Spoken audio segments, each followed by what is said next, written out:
Jalan yang paling gampang adalah lewat jalur cinta. Ini yang agak susah.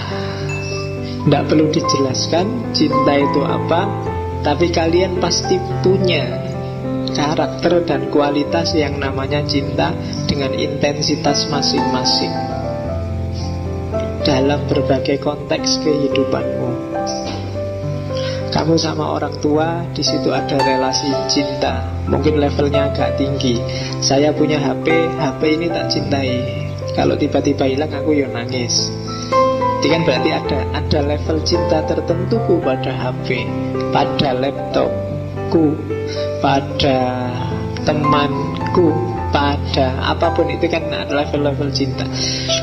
Jadi ingin ketemu Tuhan, ingin ketemu Atman, itu juga bisa lewat jalur cinta. Caranya gimana? Tidak mikir diri kita. Cinta itu kan biasanya orang membuang egonya demi dia yang dicintai. Berhadapan dengan Tuhan juga begitu. Gak perlu nawar, gak perlu dipikir-pikir. Allah nyuruh kita sepertiga malam, Allah nunggu kita. Tidak usah dipikir. Tapi itu kan sunnah, Pak. Sunnah itu tidak dilakukan juga tidak apa-apa. Itu masih perhitungan. Cinta itu tidak ngitung-ngitung. Kayak kamu kalau punya pacar itu kan, kamu nggak ngitung kan. Habis neraktir kan sudah, yang penting seneng aja bisa neraktir. Kamu kan nggak mikir. Pulang terus ditulis, hari ini 25.000. Nah, misalnya kamu kan nggak mikir itu. Kalau masih ada itu, masih perhitungan, masih dagang, belum cinta. Kalau cinta nggak mikir itu, nggak mikir balasan. Masa 25.000 cuma dapat gandengan dong, nggak seru ya. Misalnya, halo, itu namanya dagang. Jadi kalau cinta nggak mikir ke sana. Kalau dapat ya syukur, nggak dapat ya. Oke. Jadi memuja Tuhan dengan segenap kemampuan, tapi tulus. Makanya kalau di Islam ya ikhlas. Nyawanya cinta itu keikhlasan. Yang bahasa Indonesianya adalah ketulusan. Manifestasinya kalau yang di Hinduisme, yang di Bhakti Yoga, itu yang pertama mencintai Tuhan dengan setulus hati. Yang kedua mencintai dalam kehidupan. Maksudnya apa? Hidup kita modusnya harus modus cinta terhadap apapun. Yang ketiga mencintai dia, mencintai hal lain karena dia. Dan yang keempat mencintai dia tanpa pamrih. Tulus itu awalnya, tanpa pamrih itu akhirnya. Di awal tulus itu berarti bersih, dan di akhir tanpa pamrih berarti tidak ingin imbalan apa-apa selain keridhaan yang dicintai. Asal engkau rela, cukup sudah. Itu kalau dalam agama. Asal Allah ridho, makanya kan ilahi anta maksudi waridoka matlubi. Asal kamu ridho ya Allah, aku ngantuk-ngantuk tak belain sholat, tidak apa-apa wis. Capek-capek tak antar jemput, tidak apa-apa wis. Kan gitu. Asal pacarnya seneng, asal Allah ridho. Nah, memuja ke atas, tapi secara horizontal modusnya juga harus modus cinta. Modus cinta itu ya hidupmu berhadapan dengan apapun, kalau bisa landasannya cinta. Kalau hari ini itu landasan paling ketara kan landasannya ekonomi, untung rugi. Kamu mikir kamu dapat apa sih, berapa yang kamu berikan dan berapa yang kamu dapat. Kalau itu bukan cinta. Cinta itu kamu tulus berikan semampu yang kamu berikan. Ada balasannya atau tidak ada balasannya gak masalah.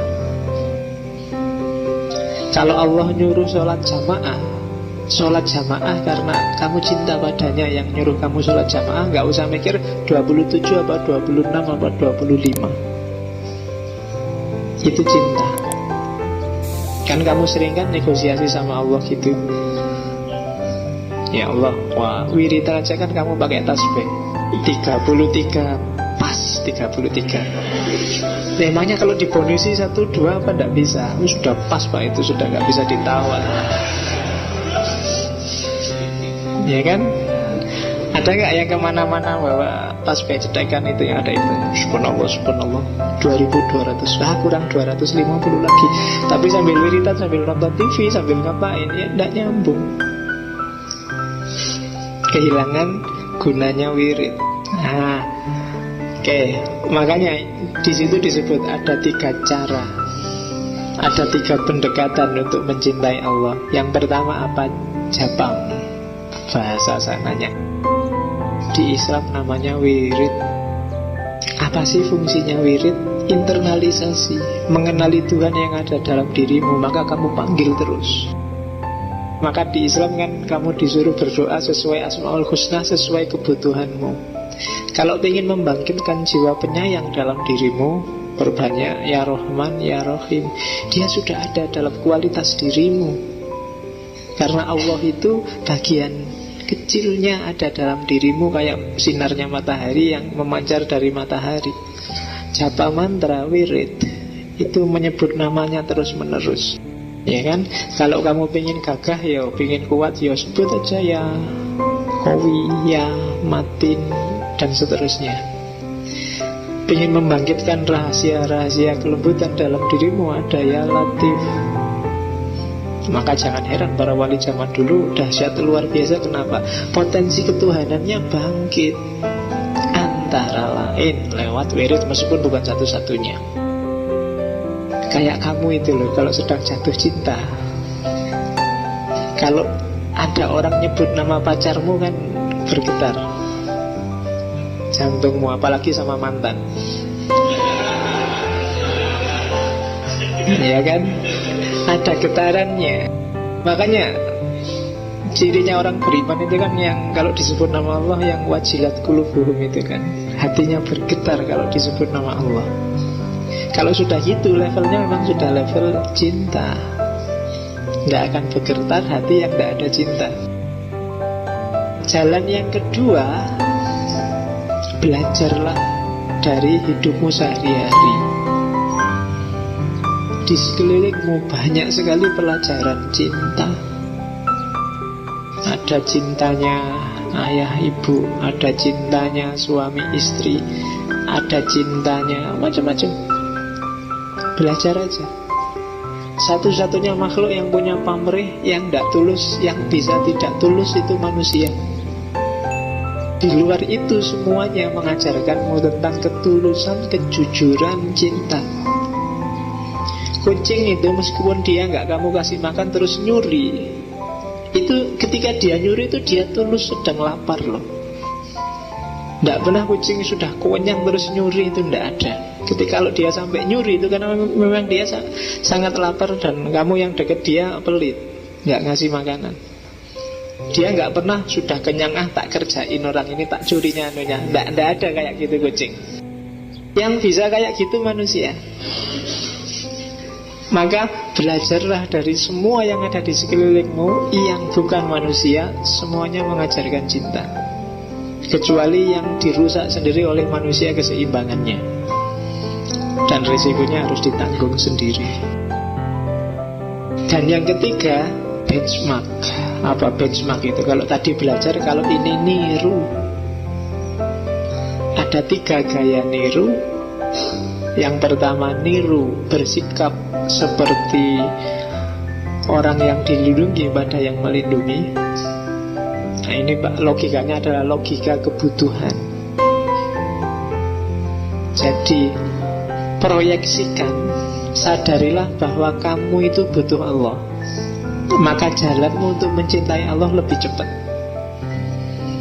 Wah kalau nggak ada Allah, kelihatannya nggak mungkin aku masa depanku cerah. Wah kalau nggak ada Allah, susah aku cari istri, wajahku kayak gini pas-pasan juga, apa-apanya gak ada yang unggulan. Nah ini kalau gak ditolong Allah, gak laku-laku aku ini. Nah, butuh kan? Kalau butuh kamu cintanya lebih cepat. Jadi jalan pertama itu, sadarilah bahwa kamu butuh Allah. Sikap orang yang dilindungi pada yang melindungi, orang yang ditolong pada yang ditolong.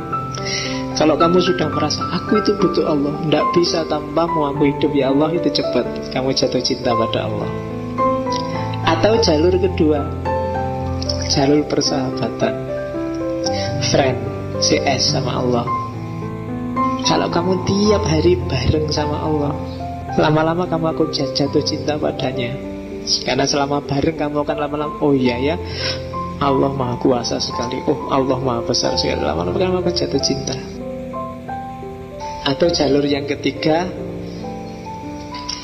jalur ketulusan. Jalur ketulusan itu sudahlah, tidak terlalu banyak mikir, tidak terlalu banyak pertimbangan. Pokoknya fitrahku memang mencintai Allah, seperti ayah pada anaknya atau anak pada ayahnya. Kamu sama bapakmu kan gak pernah diajari kamu harus sayang bapakmu, tapi otomatis kamu sangat sayang pada ayahmu.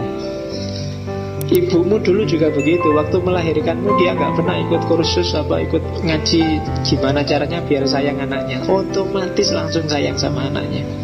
Ketulusan, jalur yang ketiga.